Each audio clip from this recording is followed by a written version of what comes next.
Hello, dear listeners, enjoy a terrible story. 10 Claws.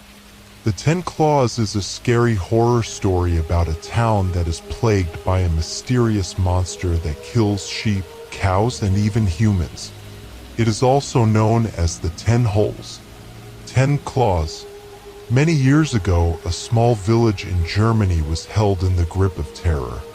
It began when a number of farmers in the area started complaining that a wild beast was preying on their livestock. None of them knew what kind of animal it was. Nobody had ever managed to lay eyes on the mysterious beast. It seemed to strike with devastating savagery, then vanish into the night as quickly as it had appeared. It never left any tracks behind. One morning, at the break of dawn, a farmer went out to check on his sheep and found a horrifying scene. In the middle of his field, there was a bloody mess of raw meat and white wool. 3 of his sheep had been disemboweled and partially devoured during the night. A few days later, another farmer woke to find 2 of his best sheepdogs had been killed. They lay dead at his back doorstep, their stomachs ripped open and their internal organs torn out. As time went on, more and more horses and cattle were found dead, mauled and eaten in exactly the same way. The elusive beast seemed to have a hunger that was insatiable. Soon, everyone in the village had heard about the grisly fate the animals had suffered. Not one person could identify the type of beast that might have killed them. The farmers began to worry that their entire herds could be wiped out. Then the unthinkable happened. A human being was brutally murdered. It was on the night of a full moon that the town drunk Torsten Bauer was last seen leaving the local pub and staggering home along a dark country road. In the morning, his mauled remains were found lying in a ditch by the side of the road. His body had been torn to pieces and his severed head was impaled on a rusty iron gate. When news of the killing spread throughout the village, the people were thrown into hysteria. The villagers were terrified. Now that the beast had a taste for humans, nobody was safe. Most people were afraid to set foot out of doors after sundown. Farmers made sure they kept all of their livestock locked safely in their barns. Men and women alike began to arm themselves with whatever weapon they could find. Families locked their door and bolted their windows at night. Mothers went to bed with a knife under their pillows and fathers slept with their shotguns within easy reach. During the day, the talk throughout the village was focused on only one topic: the wild beast. People put forth all kinds of wild theories and speculation. There were some who believed that the killing had not been committed by an animal at all, but a human being. Neighbors eyed each other with suspicion and nobody trusted anybody else. Then sadly, several of the village children just ended up missing without a trace. The men in the village decided that something had to be done, so they banded together to form a mob. They didn't know what they were fighting, which made things even worse. They also lacked a leader, which made them an unruly mob. Unfortunately, it seemed as if they were unable to organize themselves enough to take action. There were 2 brothers named Wolfgang and Dieter Hoffmann, who lived on the outskirts of the village, near the forest. It had been their cattle that were slaughtered by the beast. Fed up with the inaction of the other men, the 2 brothers went home to discuss doing something themselves. That evening, they sat around their kitchen table trying to come up with ideas. Their old grandmother sat by the fireplace in a wheelchair, her black shawl wrapped around her. "We have to do something and we have to do it tonight," said Wolfgang. "If we delay any longer, the beast will just claim more lives." "You're right," his brother agreed. "Whatever this thing is, man or beast, it strikes only during a full moon. Tonight, the moon will be full again. "We can't underestimate what we are dealing with," said Dieter. "This vile thing attacks without warning. It stalks the forests like a ghost. Hunting this beast will be extremely dangerous. We'll need all the luck in the world if we are to come back alive." Wolfgang looked over at their old grandmother, who was still sitting by the fireplace. "Will you wish us luck, Oma?" he said. The old woman didn't even look up. She had been senile for years. The two men went back to their conversation. Wolfgang began to outline his plan. "We will both take our shotguns to the outskirts of the forest tonight. We'll set ourselves up on the path between the forest and the village. If the monster comes out tonight, it will have to pass by one of us." "And what protection will we have?" asked Dieter worriedly. "Each other," Wolfgang answered.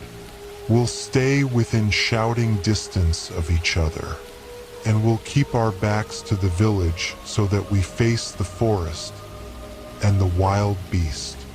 It's a dangerous job, but someone has got to do it," Dieter said. "We don't know who the next victim will be. We can't just sit back and let this monstrous thing kill us off, one by one." They stood up and grabbed their shotguns. Wolfgang pulled a long, sharp machete from off the wall. As they were about to leave, Dieter stopped at the door.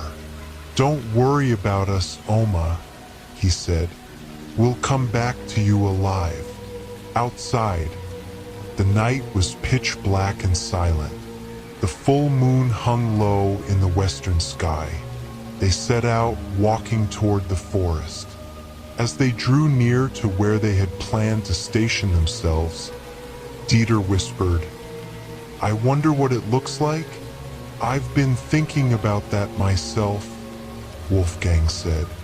"Whatever it is, we're going to find out. Just pray it doesn't attack you from behind." Just then, they heard something moving quietly through the undergrowth. Both brothers felt their skin crawl and the hair on the backs of their necks stood on end. Slowly, they both turned and looked behind them. There was nothing but trees and shadows. For several minutes, they stood together like that in the dark, each one paralyzed by his own horrible thoughts. Then Wolfgang held up his hand and indicated to his brother that they should take up their positions. The two brothers moved off in opposite directions. They couldn't see each other in the darkness, but they remained within shouting distance. Standing in the dark, Wolfgang carefully cocked his gun. Then he took the machete and stuck it in the soft ground by his feet. He waited. Not far away, Dieter fumbled nervously with his gun. He felt his hands shaking and sweat was pouring off his forehead. He wished he could see Wolfgang, but his brother was obscured by the dark shadows of bushes and trees. Dieter turned around to look toward the village and wished he was safe inside his cabin. Then he heard the cracking of a twig behind him. He spun around, and before he had a chance to react, he felt 10 sharp claws digging into his neck. Wolfgang heard his brother's terrified scream echoing through the forest. He grabbed his gun and his machete and followed the awful cries. His brother was in trouble and he had to save him or die trying. As he drew closer, Wolfgang strained his eyes but couldn't see anything in the darkness. But then he heard Dieter's voice, choking and desperate. "Wolfgang, it's..." Wolfgang raised his shotgun and fired into the darkness. The next morning, when the two brothers failed to return, the other villagers went out looking for them. Searching the area, the men came across the two dismembered bodies lying on the ground next to each other in a pool of blood. They fetched some sacks and filled them with body parts. Then they carried Wolfgang and Dieter's pitiful remains back to the village. When they reached the brothers' cabin and began transferring the body parts into coffins, no one ever noticed that their grandmother wasn't there. They all thought the old woman was senile and paid no attention to her. None of them noticed that she was gone from her spot by the fireplace, and no one noticed when she slipped silently in through the back door and sat down there again. From her wheelchair, the old woman looked over at the bloody remains of Wolfgang and Dieter. No one saw the evil smile that spread across her wrinkled face, and no one saw the clawed hands she hid under her black shawl. Silver Bracelet. The Silver Bracelet is a scary tale about two young boys who come across an ancient stone monument near a small village in Ireland. Silver Bracelet. My mother grew up in Ireland and her grandparents lived in a small village not far from Doolin in County Clare. One summer when I was 10 years old, my parents sent me to visit them. As soon as I got off the plane, my grandparents were there to meet me. We got into their car and they drove me all the way back to their village. When we got there, I discovered that the area was very remote. There were fields, hills, and mountains as far as the eye could see. There were only a few houses in the village, and the bus only passed through twice a day, once in the morning and once in the evening. There didn't seem to be much to keep a young boy occupied, and I was worried that it was going to be a very boring summer. Luckily, the family who lived next door to my grandparents had a son who was around the same age as me. His name was Cullen, and as soon as we met each other, we became the best of friends. I'm sure he was glad to have someone to play with. We spent the summer exploring the area and had many little adventures together in the old caves and ancient ruins. One evening, Cullen took me out to see the band. It was a huge, barren, and rocky plateau that was covered with a natural limestone pavement. If it hadn't been for the tufts of grass poking up through the cracks in the rock, it would have looked almost like the surface of the moon. When we climbed up the hill, it was almost 6 p.m. and the sun was beginning to set. I saw a large stone structure nearby, and when I asked Cullen what it was, he told me they called it a dolmen. For large, gray rocks had been arranged in a circle, and a long, flat piece of limestone was balanced on top. The sun was shining through the gaps in the rock, making it look eerie and beautiful at the same time. We went over to take a look, and I climbed in through the stones. One of the rocks had some strange markings on it. Somebody had carved a series of long and short scratches into the stone. It looked like some kind of ancient writing, and I ran my fingers over it, wondering what it meant. Just then, I heard Cullen say, "What that over there?" Looking down at the spot he was pointing at, I saw there was a fissure in the rocky pavement we were standing on. It was filled with mud, weeds, and moss. Cullen got down on his knees and began scraping away the dirt with his hands. Eventually, he revealed what looked like the corner of a wooden box sticking up out of the soil.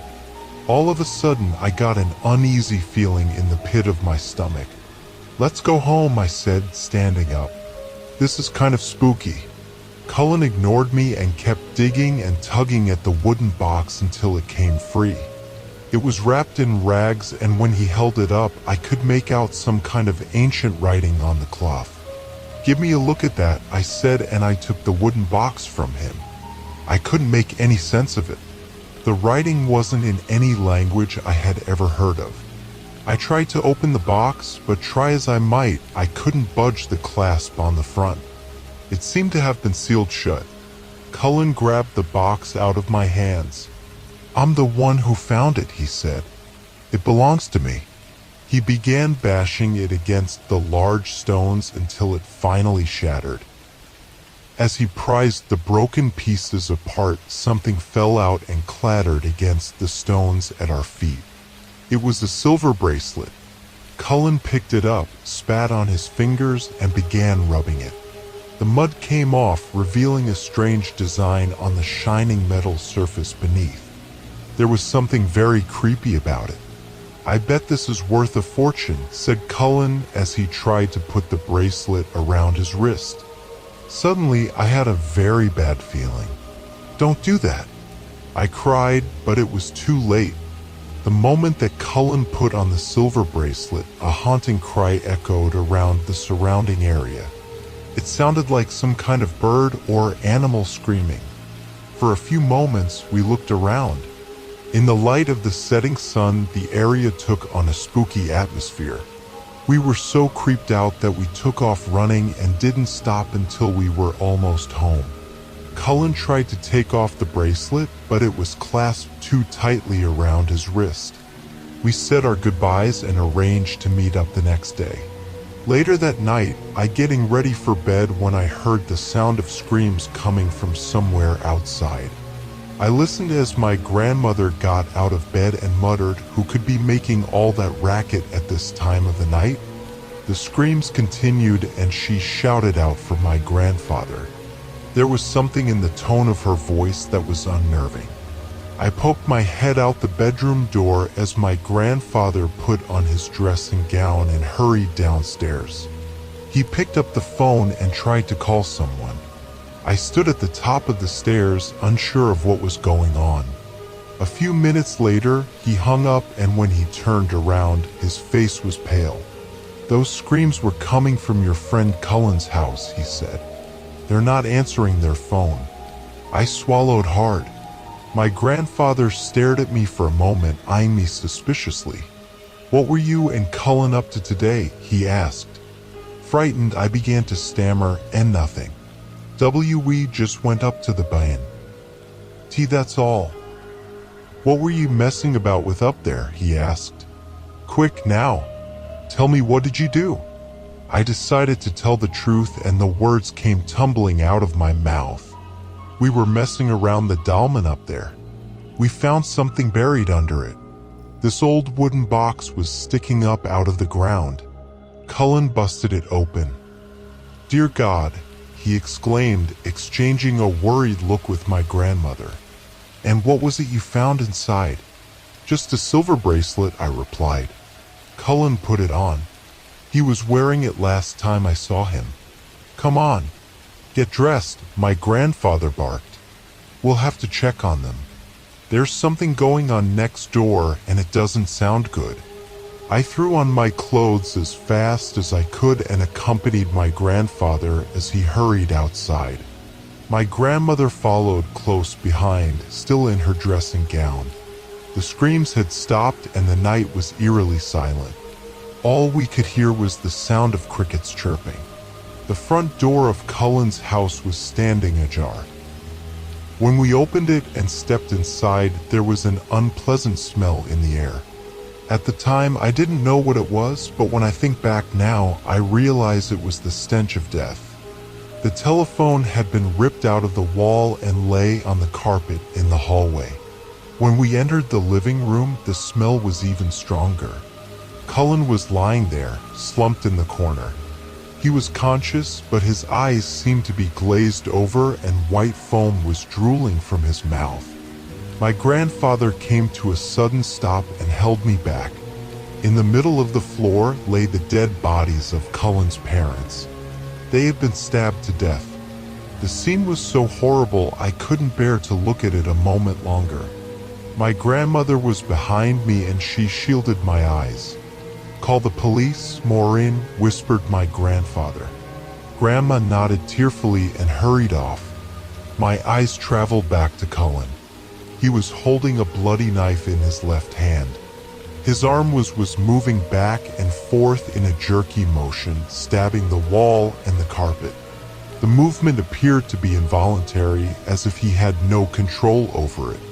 Staring in horror, I saw that his left arm was completely black and the silver bracelet was still on his wrist. "Is that the bracelet?" whispered my grandfather. I was too shocked to reply. All I could do was nod my head. My grandfather cautiously approached Cullen, but the boy didn't move a muscle. He just lay in the corner, drooling on himself, his arm jerking back and forth. Granddad put his foot on the boy's arm, pinning it to the floor, and wrenched the knife out from between his fingers. "Come here and look at this," said my grandfather. I went running over to where he was crouching and peered over his shoulder. He was holding Cullen's blackened arm, and as I looked closely, I noticed that something was moving underneath his skin. It seemed like there were little bumps moving back and forth inside his arm. I was horrified, but I couldn't take my eyes off it. My grandfather pulled to take the silver bracelet off Cullen's wrist, but it was too tight and wouldn't budge an inch. Picking up the knife, he pressed it against the boy's skin and slit his arm open. I will never forget that sight. There wasn't a drop of blood. Instead, thousands of tiny insects came pouring out of the wound. Cullen showed no reaction whatsoever. The insects streamed across the carpet, and my grandfather pushed me aside. "Don't touch them," he cautioned. Shortly afterwards, the police arrived, and my grandmother took me back to her house and put me to bed. It was a long time before I was able to fall asleep that night, and several times I woke up screaming. In the morning, Granddad told me that Cullen had been taken to hospital. They couldn't save his arm, he said. They had to amputate it. My grandmother served me breakfast, but I wasn't able to eat anything. "That dolmen you were at yesterday," said my grandfather. In Irish, they call it Polna bra superscript 3n. "You know what that means?" I shook my head. "The whole of sadness," he replied. Years ago, there was a group of archaeologists went up and did an excavation up there. They found the remains of 22 people buried underneath that dolmen. 6 of them were children. The dead don't take kindly to those who disturb their rest. The next day, my grandparents put me on a plane back to the United States. My parents collected me from the airport, and I was glad to be home, safe and sound. I heard later that Cullen never recovered and was put in a mental institution. The police believed he had gone insane and murdered his parents. The newspapers speculated for weeks about the motive for the murders, but not one of them mentioned the silver bracelet. Today, the silver bracelet is in the Irish Museum of Natural History in Dublin. They keep it behind a glass case, and nobody is allowed to touch it. Pizza delivery. Pizza delivery is a scary story about a man who decides to share his food with the family who live in the apartment above his own. Pizza delivery. A man was injured in a car accident and had to stay at home for a few weeks until he recovered. His wife was working and wasn't able to take care of him. It was too painful for him to go outside, so he had to spend most of his time in the apartment. For first couple of days, it was easy. He had a lot of things to do. But after a few days had passed, he became very bored. One day, he was watching TV when he happened to hear footsteps and children's voices coming from the apartment above him. He wondered why the children were home, because the schools were not on holidays yet. The next day, he heard the same footsteps and children's voices. It sounded like there were 2 children playing. The next day, the man grew even more bored and didn't feel like cooking lunch for himself. Instead, he ordered a pizza delivery. As it turned out, he ordered too much, and when he finished eating, there was still 1 whole pizza lying untouched on the kitchen table. He remembered that there were some children living in the apartment above him, so he decided that they may like a free pizza. Upstairs, and willing to do something kind, he decided to take the pizza to them. The man had never met the family who lived in the upstairs apartment, but he rang the doorbell anyway. There was no answer, even though he heard someone moving about inside. He rang the bell again and noticed that someone was peering at him through the peephole. "Who is it?" called a faint woman's voice from behind the door. The man explained that he lived in the apartment below and had some leftover pizza left from lunch and wondered if the family wanted it. The door opened slightly and the man could see part of the woman's face through the gap. He noticed that it looked unusually dark inside the apartment. "Thanks, but we don't want any," said the woman coldly. "Maybe your children would like it," replied the man. As soon as he said this, two children's faces lined up below the woman's face. The door was open still just a crack. The children stared at him. The three faces were forming a line. "Okay, give it to me then," said the woman. A hand reached out through the gap and snatched the pizza box. The man just stood there. The three faces were still staring at him. Then the door slammed shut and he walked away. Something was bothering him. He felt a chill run down his spine. The image of the three faces was burned into his mind. He walked faster and reached the elevator. The faces were forming a line, he thought to himself. He pressed the button and waited for the elevator to arrive, forming a line vertically, one on top of the other. He pressed the button again and again, but the lift still did not come. Something was seriously wrong. The faces. He began quickly walking down the stairs. Faces lined up on top of each other, that's impossible. He frantically ran down the stairs. No bodies. Finally, he reached his apartment door. Just hands holding up the heads. Safely inside his apartment, the man picked up the phone and called the police. He tried to explain what he had seen. When the police arrived, they searched the apartment upstairs and found the bodies of the woman and her two children lying in the bathtub. Their heads were missing. They had been decapitated with a saw. According to the autopsy, they had been dead for 3 days.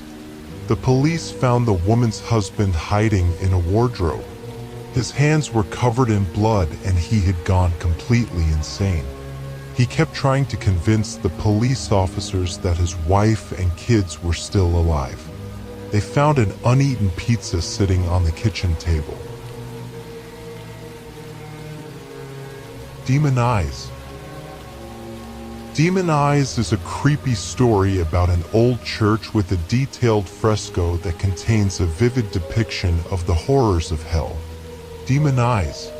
There was a man named Mr. Jones who worked as a teacher in the local school. He wasn't married and spent most of his free time reading old books about art and architecture. His favorite pastime was taking trips to visit old churches and other buildings. One day, while leafing through one of his books, he came across a chapter about an old church 15 miles outside of the city that had a very elaborate painting on the wall. Apparently, the painting was from the 12th century and depicted a detailed and intricate vision of hell. Bright and early the next morning, Mr. Jones hopped in his car and drove the 15 miles to the church he had been reading about. He had to walk across a muddy field and climb up the side of a steep hill, but eventually he followed a long path and arrived at the small church which lay hidden beneath the shade of several ancient yew trees. The old wooden doors of the building opened with a creak and he stepped inside. The church was very small and the whole of the back wall was covered by a huge painting. Beside it was a sign that read, "Do not touch." As Mr. Jones drew closer, he realized that it was actually a fresco. The artist had applied the paint directly to the plaster on the wall. The design of the fresco was very remarkable and visually striking. Hell was represented by a series of concentric circles that spiraled downwards into a deep chasm lined with roaring flames. On the top level stood a group of people whose faces were twisted in despair. They were throwing themselves off the edge to plummet into the depths of hell. The circles at the bottom level were populated by gigantic demons with angry, malignant faces who carried lances and pitchforks in their clawed hands. They speared the sinners who fell on their weapons and tossed them into boiling cauldrons full of blood and bones. The leering faces of the demons were extraordinarily detailed. They had gnarled horns growing from their scalps, their forked tongues were hanging out, their bodies were covered in thick fur, their ears were long and pointed, their huge feet were twisted into hooves, and their bulging eyes were the color of blood. "I wonder who painted this," mumbled Mr. Jones to himself. Whoever it was certainly had a vivid imagination. Mr. Jones bent down to examine the painting more closely. Some of the demonic figures were less distinct than others. One of them was vague and blurred. It was a demon who held some kind of weapon in his hand. The odd thing about it was that its eyes were bright red and they seemed to glow with an eerie, unnatural light. Mr. Jones gazed at it in fascination, staring into the demon's eyes. He noticed that the section of plaster on which the hideous demon was painted was cracked and crumbling. It seemed as if it was about to fall off the wall.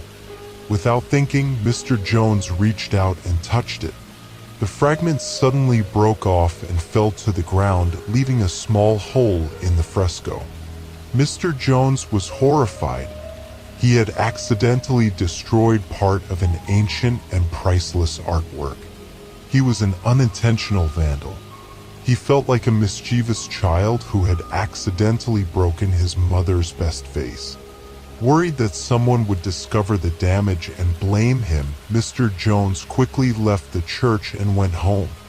Later that evening, a 12-year-old boy was returning home when he got the fright of his life.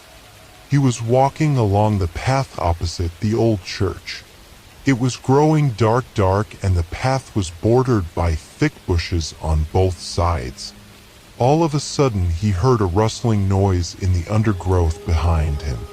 The boy picked up a stone and threw it in the direction of the sound. Just then something black and hairy emerged from the bushes and, quick as a flash, climbed up into the trees. The boy was shocked and stared up into the branches for a moment.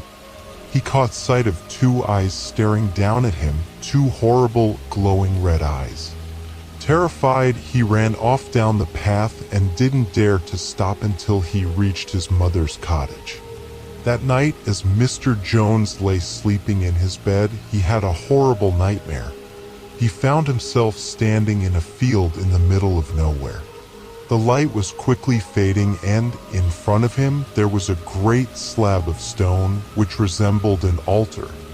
A number of figures clad in black robes and wearing grotesque masks suddenly appeared and grabbed him.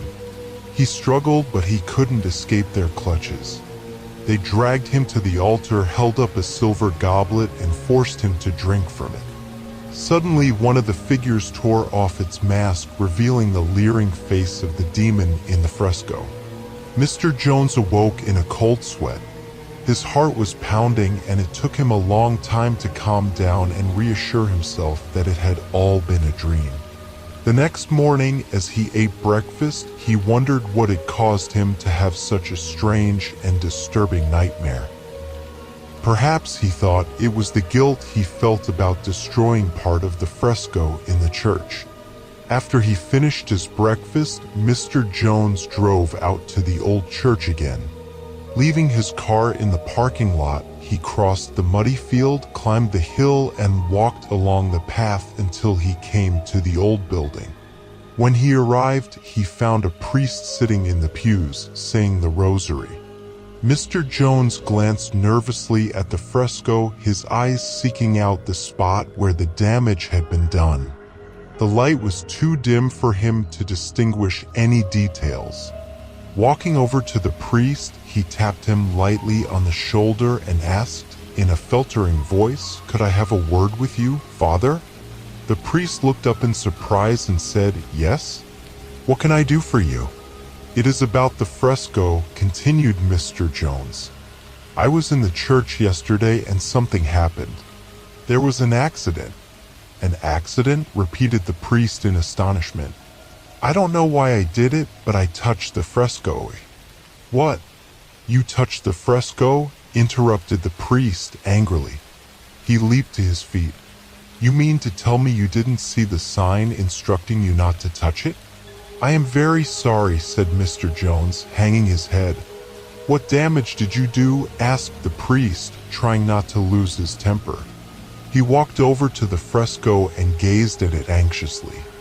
"You see, there was a piece of the fresco that seemed to be detached from the wall," said Mr. Jones.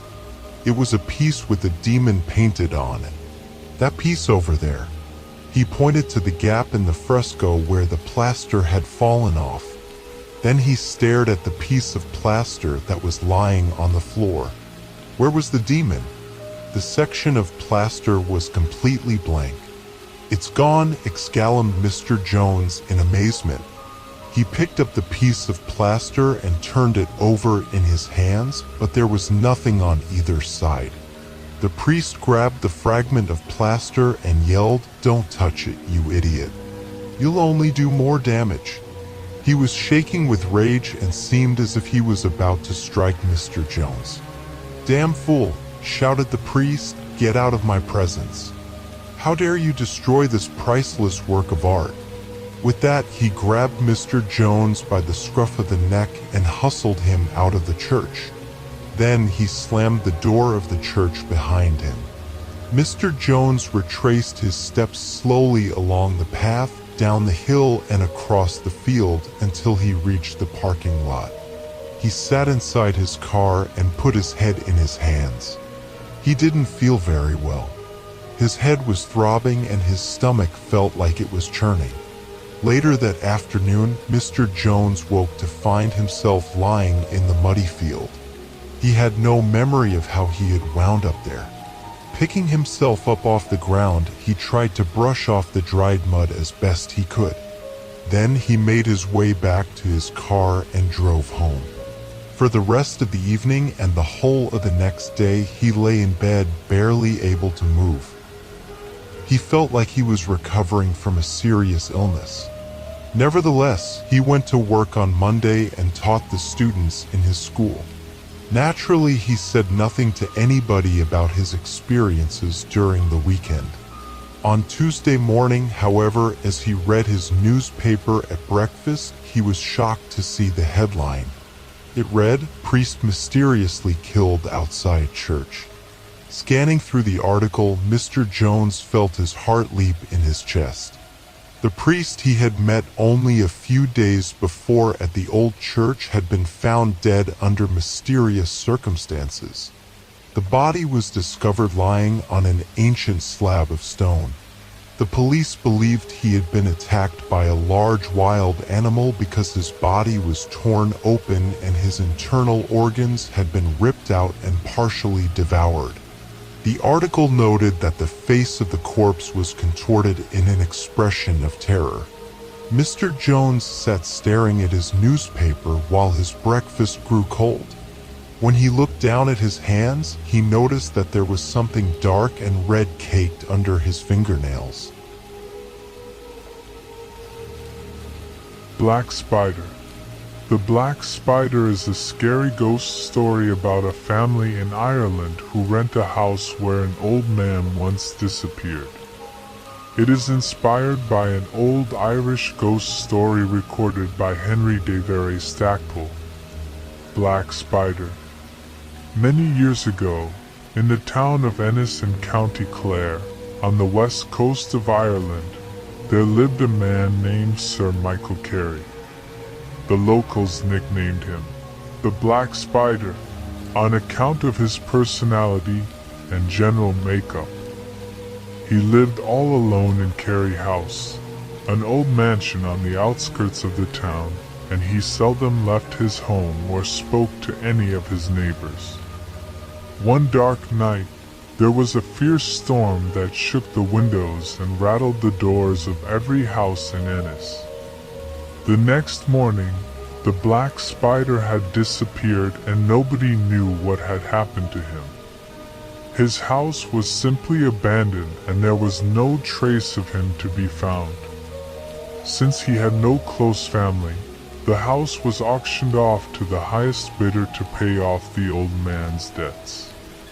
The locals were a superstitious, God-fearing bunch, and soon, wild rumors began to spread throughout the town.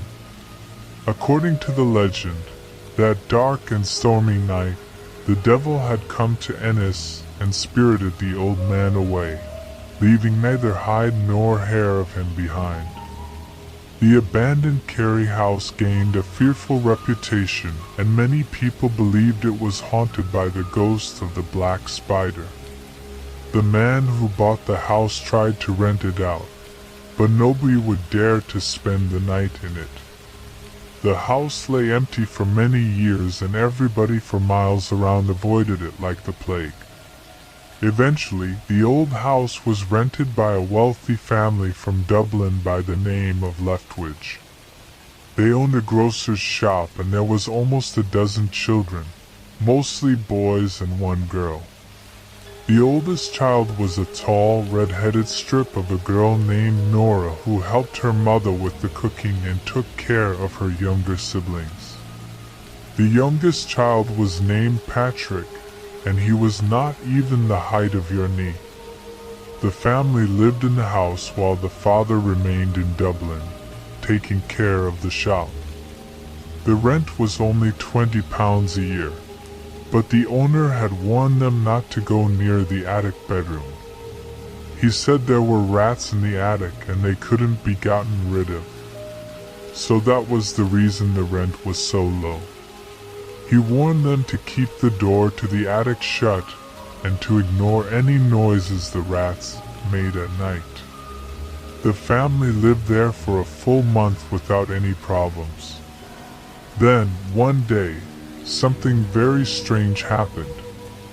Nora was cleaning the bedrooms on the top floor when she happened to open the door of the attic bedroom by mistake. She let out a blood-curdling screech, slammed the door, and ran downstairs crying and screaming at the top of her lungs.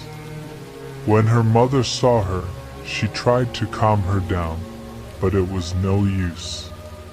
Eventually, she managed to get a few words out and told her mother exactly what she had seen. She said that when she opened the door, there was a horrible figure sitting in the middle of the floor. Through her tears, the girl described it as an old man in a black coat and hat. The most horrible thing, she said, was that he didn't have a face. It was more like one of those masks that children make out of a bit of paper with holes cut in it. The other children didn't believe her, and her mother told them all it must have been a rat she saw. Still, that night, all of the children slept in their mother's bedroom. They kept a dozen candles burning all night because they were afraid to sleep in the dark. Sometime after midnight, the mother was awoken from her sleep by the youngest boy, little Patrick. "Mammy," he said, "do you hear the scratching too?" She sat up in bed to listen, and she was shocked when she could hear a distant scratching sound as well. It seemed to be coming from the attic bedroom. Within minutes, all of the other children were awake and out of bed, listening to the scratching sound. Their teeth were chattering and their knees were knocking. They opened their bedroom door and peered out into the darkened corridor. As they watched in horror, the handle of the attic bedroom door began to turn. They didn't wait to see what was coming out. Instead, they locked themselves in their mother's bedroom and didn't come out until the next morning. As soon as it was light, The terrified family began packing their bags and ordered 2 cars to take them back to Dublin. They were all ready to go when the mother suddenly stopped and looked around her like a hen counting her chickens. "Where's little Patrick?" she said. They all froze and stared at each other, eyes wide with fear. "I don't know," replied one of the other boys, "but I thought I saw him go upstairs." Without another word, the whole family rushed up the stairs, and when they came to the landing, they saw little Patrick standing near the door of the attic bedroom. Before any of them had a chance to call out to him, the door suddenly creaked open and a grimy black hand emerged from the darkness. It grabbed little Patrick and dragged him into the attic bedroom. They ran to the doorway and got there just in time to see Patrick being dragged up the chimney. Nora dived into the room and just managed to get a hold of the little boy's foot before it disappeared up the chimney. The girl pulled and struggled and screamed and bawled until the thing in the chimney let go of the child and he came tumbling down into the fireplace, kicking and thrashing and squealing like a little piglet. Nora didn't pause for a moment. She grabbed her little brother by the scruff of the neck and ran back downstairs with him and out into the front garden. There, his mother managed to calm him down, and the little boy told them what he remembered. He said he had been grabbed by a big black spider. The mother immediately called the police, and within minutes a car pulled up carrying the sergeant and one of his officers. When the sergeant heard the little boy's story, he went up to the attic bedroom and took a look around. When he came down again, his face was pale as a ghost. "Go back to the police station," he said to his officer, "and fetch me 2 shotguns with ammunition. Be quick about it. I'm a brave man, but I don't want to hear any longer than is necessary." The police officer hurried off, and 10 minutes later, he returned with the shotguns. "Maybe it was a ghost they saw," said the officer. "Maybe it's a priest and holy water we need for this job instead of you, me, and these guns." "Take off your boots," replied the sergeant. "This is no ghost. Ghosts can't pull children up chimneys." They took off their boots and, with the loaded shotguns in their hands, they crept up the stairs as quietly as possible, without making a sound. When they got to the attic bedroom, they squatted down on each side of the chimney and waited. For a while, all they could hear was the ticking of the sergeant's watch, and the sound of their own hearts beating fast. Then, all of a sudden, they heard a noise like something scratching and scrambling down a drain pipe. "It's coming down," hissed the officer. "By God, it's not," said the sergeant, and with that, he shoved the muzzle of his shotgun up the chimney and pulled the trigger. There was a deafening bang, and the chimney exploded with the force of the blast. When the dust settled, they found something black and twisted curled up in the fireplace. When they hauled it out and stretched it out on the floor, it looked like it was an old man, or at least something that had once been an old man, but it had the arms and legs of a spider and a horrendous face that didn't look like it had ever been human. There it lay on the floor, as dead as a doornail with a hole in its chest the size of a man's fist. But the strangest thing of all was that there wasn't a drop of blood to be found anywhere. "Cover that wretched face," said the sergeant, and they threw a blanket over it so they didn't have to look at it a moment longer. Later, when they took that chimney apart, they found a little hidden room behind it, all littered with the bones of rats and birds' feathers.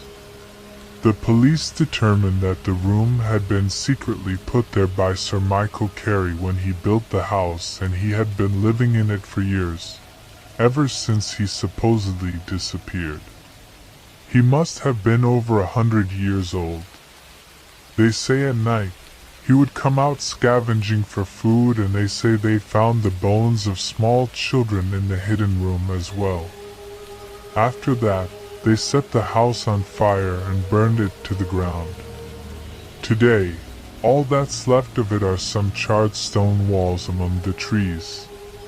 They burned the remains of the black spider in the house as well to destroy it forever, and if you had ever laid eyes on it, you wouldn't blame them. Moon Palace. Moon Palace is a scary story about a boy who is dared by his friends to explore a haunted house. It was inspired by 1 or 2 pages from Stephen King's book, Salem's Lot, Moon Palace. Brendan Clooney was 10 years old when his parents moved to town and enrolled him in a new school. Being the new kid wasn't easy, and he had to start making friends all over again. On a hill, overlooking the school playground, there was an old, dark house. Brendan often looked up at it and wondered who lived there. At lunchtime, he would sometimes see the girls playing games in the yard with a skipping rope and chanting a curious little rhyme. Zachary Moon, he likes kids, especially when they're 7, and if he gets his hands on you, he'll send you straight to heaven. When he eventually made friends with a group of boys in his class, one of the first things he asked them was, "Who lives in that big old house up there?" "Nobody now," said one boy. "That's the old Moon Palace." Brendan remembered the chant he had heard. "You mean Zachary Moon?" he asked. "Yeah," replied the boy. "You know the story?" Brendan shook his head. "You don't know?" asked another boy, aghast. "They didn't tell you about Moon Palace?" The boys all gathered around, eager to tell the story. In hushed tones, they narrated the whole sorry tale, glancing over their shoulders and making sure there were no teachers around to hear them. Zachary Moon and his wife were a rich old couple who had owned the big old house on the hill a long time ago. They named it Moon Palace and hung a sign over the door. Nobody knew how they had made their money, but they lived like hermits, seldom emerging from their house. The only time anybody saw them was when they made the short journey into town to buy supplies. One summer's day, the mailman was delivering some bills to Moon Palace when he noticed that the garden had become overgrown. Looking through the mailbox, he saw a pile of unopened letters on the floor. He knocked on the front door, but got no answer. Something didn't feel right, so he went inside to investigate. In the kitchen, he found Zachary Moon hanging from the ceiling. His wife was sprawled on the floor in a pool of dried blood. The mailman immediately ran to the police station and told them what he had discovered. 2 police officers accompanied him back to the house and were tasked with figuring out what exactly had happened. In the basement, they found the dead body of a 7-year-old boy. Nobody knew who he was at first, but then the mailman recognized him. He had seen his face on a poster. The boy had gone missing from the school almost 2 years before. Most people thought he had run away from home, and even his parents had given up looking for him.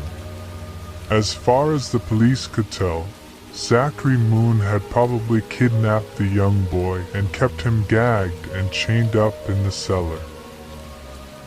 When his wife found out, she must have threatened to go to the police. So Zachary blew her brains out with a shotgun and then hung himself from the rafters. It seemed as if the boy had wasted away in the cellar and died of starvation. A few days later, they held a funeral for Zachary and his wife. Half the town showed up, not to pay their respects, but rather to spit on Zachary's coffin as they lowered it into the grave. After that, nobody wanted to live in Moon Palace, and the old place had lain vacant for years.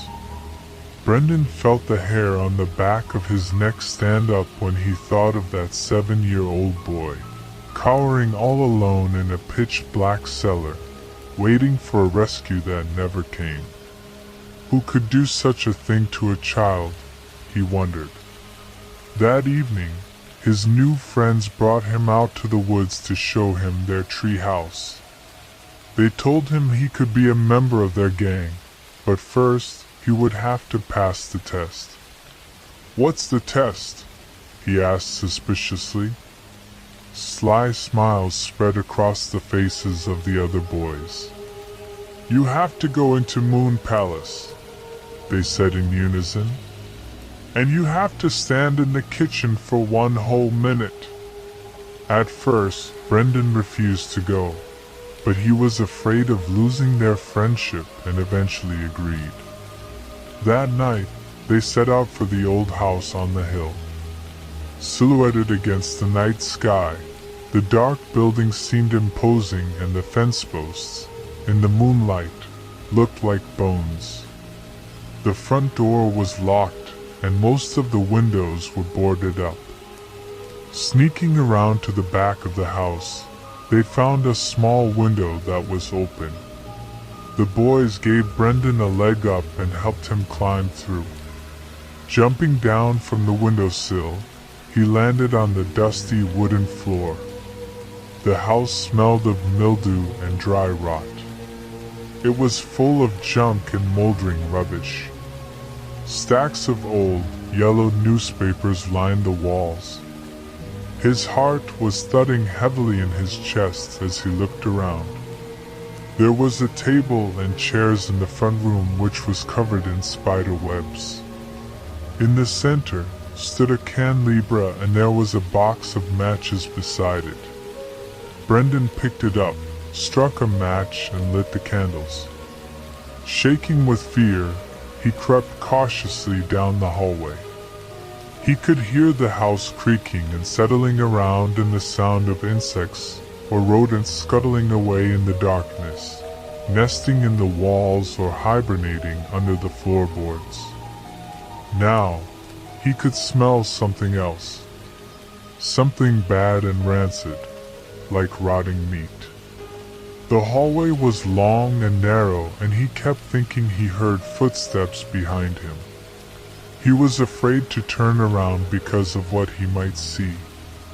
Suddenly, a rat skittered across the floorboards and disappeared through a hole in the wall. The door at the end of the hallway was closed. He could see it getting closer and closer, and his skin felt like goose flesh. All of the stories he had been told about Zachary Moon were swirling around his head. As he approached the kitchen, the room where Zachary had hung himself, he could almost hear the rhyme the girls had been chanting over and over. "Zachary Moon, he likes kids, especially when they're 7. And if he gets his hands on you, he'll send you straight to heaven." At the end of the hallway, Brendan gathered all of his courage, reached out with one hand and turned the knob on the kitchen door.